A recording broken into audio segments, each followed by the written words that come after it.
is it truly a Pokemon TCG video if you're not talking about Charizard? I mean, you just have to, right? They go hand in hand. Don't you think so, Nate? Yes. I mean, it's not Pokemon if you're not talking about Charizard. That's what it's come down to here. Absolutely. It's just the way that it is. And here on Next Level TCG, we enjoy talking about Charizard. Maybe we've had enough of it. Maybe we want more of it. But we're going to talk about what we think that the Pokemon Company is going to do or should do for Generation 9 TCG sets and Charizard. Because a lot of times say that the TCG goes as Charizard goes. But I think they might be toning it down a bit. I mean, we had so much Charizard at the end of Pokemon Sword and Shield era with the Charizard UPC, with it being inside Celebrations, with it being inside Brilliant Stars. Like, we had a metric butt ton. What was it when we did the math? It was like 27 Charizards, I think, just in the Sword and Shield era alone. Kind of a mind-blowing number when you think about it. You're just like, oh, it's so much. It's so much Charizard. Way too much. So much and too much in my opinion. But from what we see from Scarlet and Violet base, it almost looks like they might be toning down some Charizard action, or even maybe toning down the entire, like, gotta add a fan favorite into something era as well. So before we get started, do you think that Charizard inside Generation 8 was too much, too little, just enough? What are your thoughts on that? Yeah, I mean, man, by the end of it, I definitely felt like it was a little bit too much, right? Especially with that Charizard UPC to kind of, top it all off there kind of right at the end. A few Radiant Charizards squeaking in there at the end too. But yeah, it was just like, it felt like, just when you felt like, okay, we're down from that Charizard high, they slapped another Charizard in there and here we go again, chasing that Charizard card. So yeah, I mean, I would really love to see them kind of tone it down a little bit with the Charizards. Yeah. I mean, I can't say take Charizard out completely, right? Because then there goes the whole era. You can't do that. You can't do it. You wouldn't trade Michael Jordan. You know what I mean? Exactly. You got to keep MJ on the team, right? So yeah, I don't see him totally getting rid of him by any means at all. I would love to see it toned down a little bit. And, just make it where there's just less Charizard cards to chase. But then I feel like that could also help them be more desirable, right?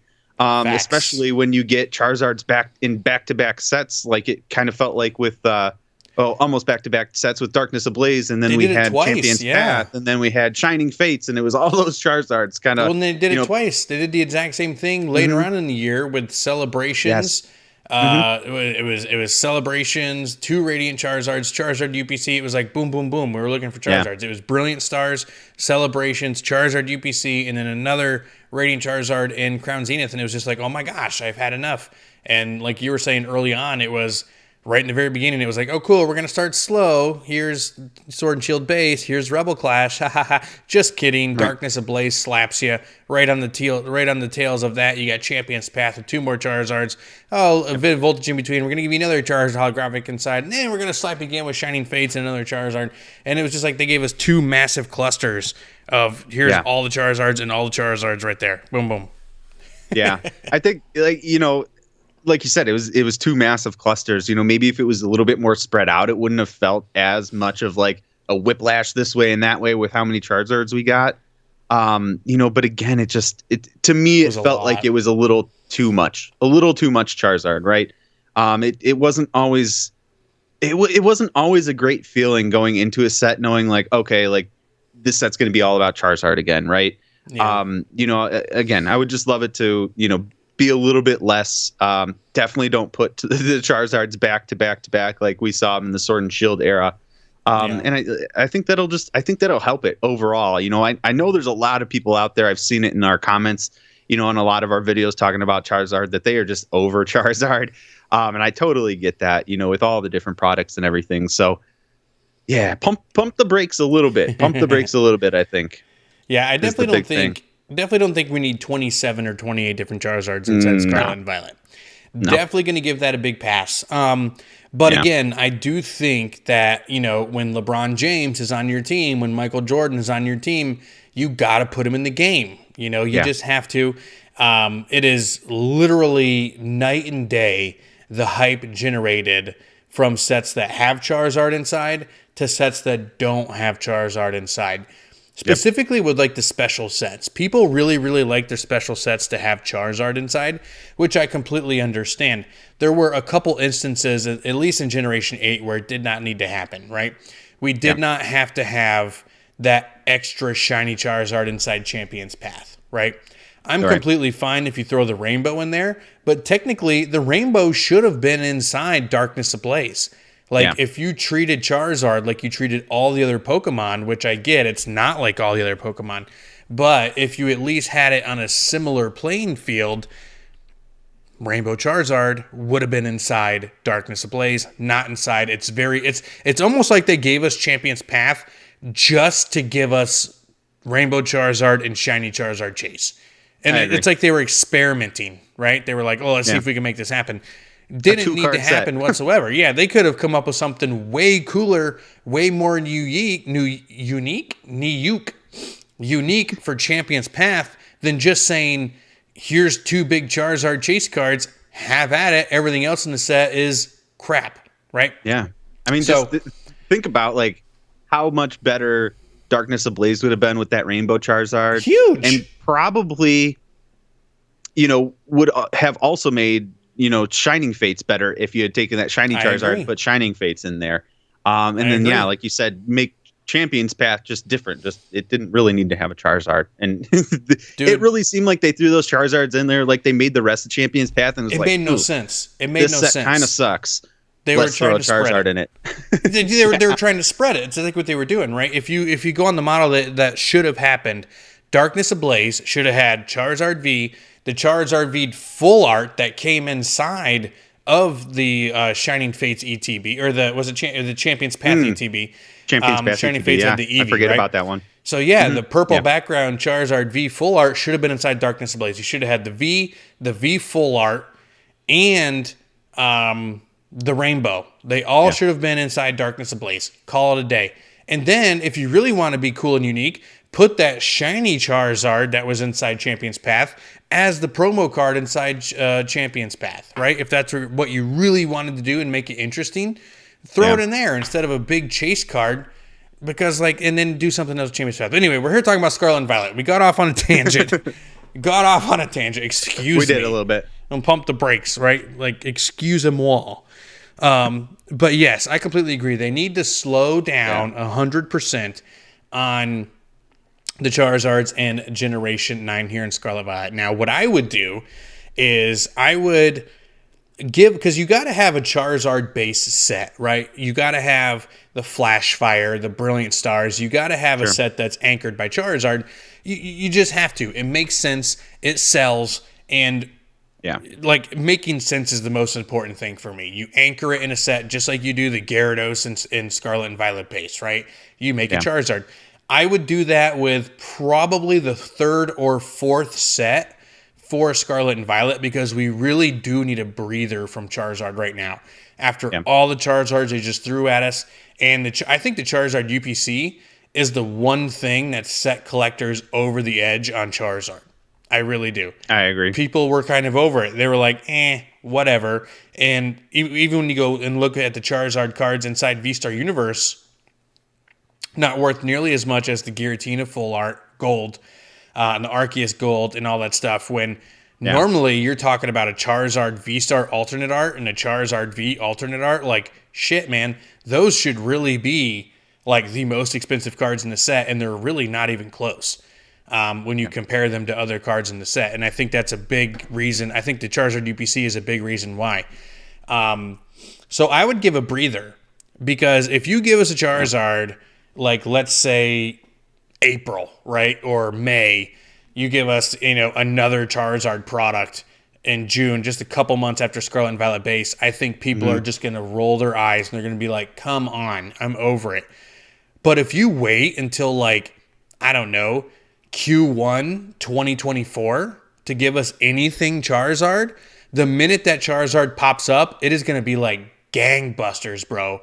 People will be so excited to, give us that Q1 set 4 of Scarlet and Violet and make Charizard the linchpin Pokemon. And then also at that point, you kind of fill that gap of, okay, we're running out of Generation 9 stuff to do, right? Yeah. In the first set, you had the legendaries. In the second set, you had the starters. In the third set, you had the Paradox Pokemon, right? And you can focus on things like Annihilate and, other really cool Pokemon along with Iron Valiant, Roaring Moon. And then you're kind of like, okay, we kind of used all of our Generation 9 stuff. What else do we have?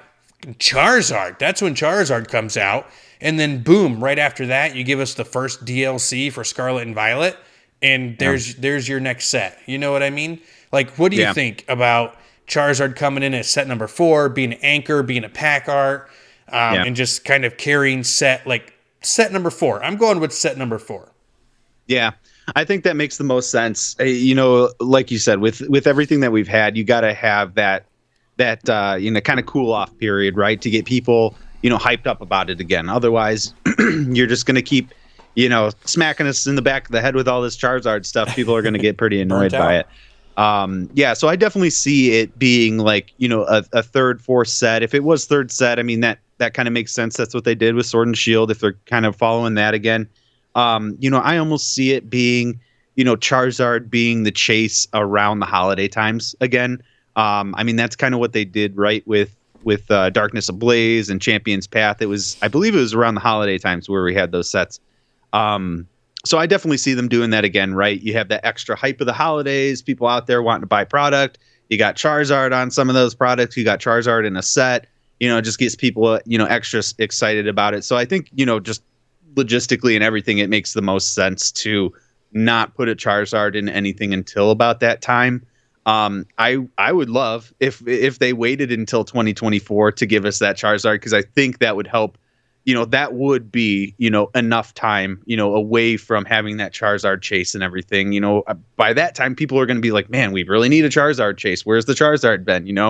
And then it kind of brings that hype back up. So I think what you're saying is it totally makes sense. Like you said, you got to make sense. You like things that make sense for it. And I think it does totally make sense to hold off on that Charizard, because man, I don't need another one right now. That is for sure. Just how that would chase, How would you introduce it? Would you go for holiday set? Would you go special set? Like, would you go special holiday set for the first Charizard? Or what? Because I mean, think about it. We've had Champion's Path, Shining Fates, Celebrations, back to back to back, 3 special sets where Charizard was the chase, right? Yeah. Now, Crown Zenith does not have a Charizard chase, although it does have the Radiant Charizard, but I think that doesn't really count. Yeah.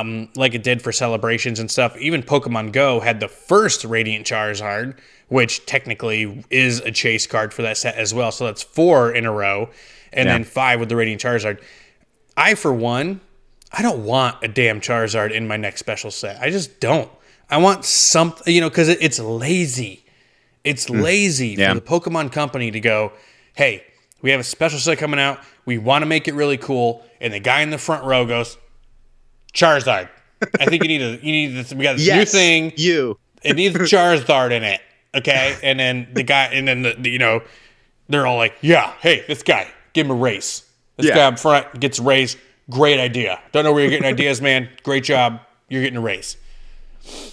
I think honestly, I 100% agree with you that they are going to have that Charizard anchored set. Like, you got to have it, right? Pretty much every era has had that Charizard anchored set. Every modern era, probably going back all the way through. I mean, has had that kind of like that Charizard anchored set. But the marketer in you says that it needs to be in the holiday set. I think so, and I would go to say that, to me, it makes sense to still have that Charizard set, that Charizard anchored set, but almost release it maybe in the middle of the era. Okay. And have, and then have that Charizard as part of that holiday set again, to just kind of, bring back that hype and everything about it. Like, the holiday sets, the special sets always fly off the shelves and everything. So, I definitely see them doing something with Charizard. I really do. I think they would sell so anyway. Too. I think so too, but you put that Charizard on it, I mean, you're going to sell even more. By the way, guys, these 3 Charizard cards that you see here on the screen and on the thumbnail are just they're fan arts. They're fan arts. Yeah. I got them off of Google Images. So kudos to the artists that made these Charizard EX cards. I think they all look really cool and pretty fantastic. They do.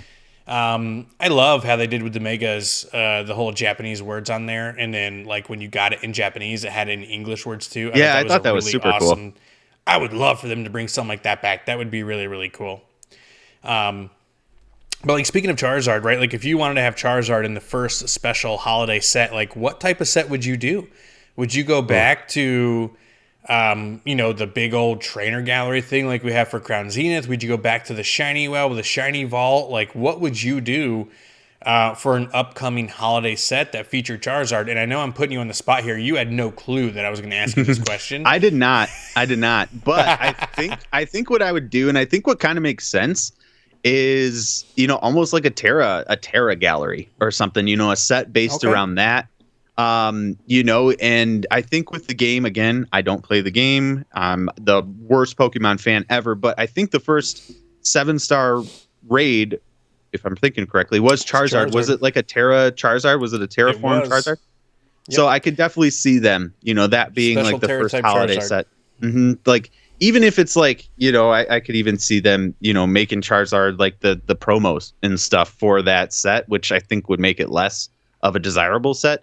Who for else us. knows? Not for everyone else. That's true. Not for the casual collector or fan, right? That's true. Because That's like true. when you think about parents buying Pokemon cards, like there's really there's all the parents know who Pikachu is, right? Yeah. And if there's a second Pokemon that parents know, it's Charizard. Especially for card collectors, right? Because if a parent has a Pokemon card collecting kid, I'm sure that card collecting kid is, oh my God, Charizard. Oh my God, Charizard. Oh my God, Charizard. You know what I mean? Like Pikachu, simply just because it's the face of Pokemon. But if they're a card collector, for sure, they're talking Charizard. And that is going to ring the bell of the parent buying the set, buying the product. Like you were saying, it's Christmas time, it's birthday time, I'm going to the store, I want to buy Pokemon cards for my kid. What do I recognize? Oh, exactly. This is a Charizard. I've heard of that. I'm going to buy this. All the Charizard cards must be in that box. Must be in that box. Definitely getting that promo at least. Yeah. But yeah, no, I love your idea for a subset. Just being like a Tera set, a Terastallized special set anchored by Charizard. I mean, you could even do the first 7-star. You could even find a way to like brand it that way, like the special set, just call it 7-star. 7-star Scarlet and Violet, and you can just make a collection. All the big hits can all be 7-star Tera Pokemon, and so far we've gotten Charizard and Cinderace as the two that we've gotten so far, and they just announced starting January 27th, Greninja is going to be the next. 7-star. It's a poison type Tera, and that would be phenomenal to have another, imagine the special set with pack arts being anchored by Charizard, Cinderace, Greninja, and they're also kind of talking Typhlosion. Typhlosion has been mentioned. The model has been seen as well. So is Chestnut. I'm not sure Chestnut has the fanfare, but Typhlosion definitely has the fanfare around it. But then that's 3 fire starters, and that could be a little bit of an issue. That is weird. I mean, you got the two. Well, I was going to say you got the 2 fire starters there. Then you got Greninja, but Greninja's the poison type, and I think Cinderace is like a fighting type, Tera type, right? I was going to say they could do Blastoise. They could throw Blastoise in there and do a Tera type Blastoise. I don't think I've seen any even like character models of Blastoise. Yeah, because I haven't heard anything about it. Everyone does all this data mining and stuff like that, and like they had revealed really really early on that there was Greninja sprites in the game, and people were super super excited for it. And then here we are getting it as the 3rd Tera Pokemon, and it's kind of the conversation around Typhlosion. Typhlosion looks different. So what they did to the 3D model of Typhlosion, what has been the biggest gripe? The biggest gripe about Typhlosion the entire time has been when he's not attacking, his fire goes away, so he just looks like a weasel, right? He looks like a silly little weasel. So the new 3D model for Scarlet and Violet, the fire remains at all times. The fire around him is always there, so he doesn't have like that weasel form where he just looks like a naked Typhlosion. Yeah. So that could be really, really cool, and I could definitely see them doing a special set Tera anchored by Charizard, Greninja, Cinderace, and Typhlosion. That would be an awesome, awesome set. And That'd the be funny sweet. thing about that is this could also be the first set where they give us the Tera typing that's not the original Tera type. Talk about bringing back Delta species. Yeah. That would be really, really cool. You That would get be awesome. literally the typing of the card is the Tera typing. You get the dragon type, the dragon type Charizard, the fighting type Cinderace, the poison type Greninja, and then whatever Typhlosion ends up being at the end of the day. It would be absolutely phenomenal, and that would be an awesome set, and that would throw like the entire standard TCG meta into a tizzy, bringing in these Delta species-esque style, game mode. Yeah, that would be awesome. And I love the Delta species cards, the Terra, terraforming Terra types and all that. Like, really just screams Delta species, right? So yeah, I would love to see a whole set of just Pokemon that we know in a different type with totally different moves and different abilities, and just it would be so awesome. Yeah, I agree. And you can literally just call it, Pokemon, terrestrialization, or Scarlet and Violet Terra, right? Terra, Scarlet, Exactly. Violet is the special name of the special set. Terra Fates. Terra Fate. It will be. It'll be Terra Fates. And then the next set they can be the same cards but shiny. We can call it Shiny Exactly. Terra. Gosh, that's exactly what it's gonna be too. They love the Fates. That is for sure. Man, tell you what. All right, guys, that's it for today's video. Let us know down in the comment section, how do you think they should announce Charizard in the Scarlet and Violet era? Should we have more Charizard, less Charizard, just the right amount of Charizard? What is it for you? Let us know down there. And here on Next Level TCG, we post multiple times a week, full-length Pokemon TCG videos. And if you're into shorts, we do that every single day. So make sure you guys drop a sub and hit that notification bell so you don't miss any of our future content. And if you enjoyed today's conversation, hit that like button for us as well. Nate, what else you got, man? What's the last thing you got for the folks here? The folks. For all the folks out there, I got a question for you. I just want to know, what would be your ideal Terra type Charizard? So let us know down in the comments below. Fairy type for sure. Fairy type Charizard. All 6 Pokemon on my team. And remember, guys, if you want to level up, you got to be kind and be yourself.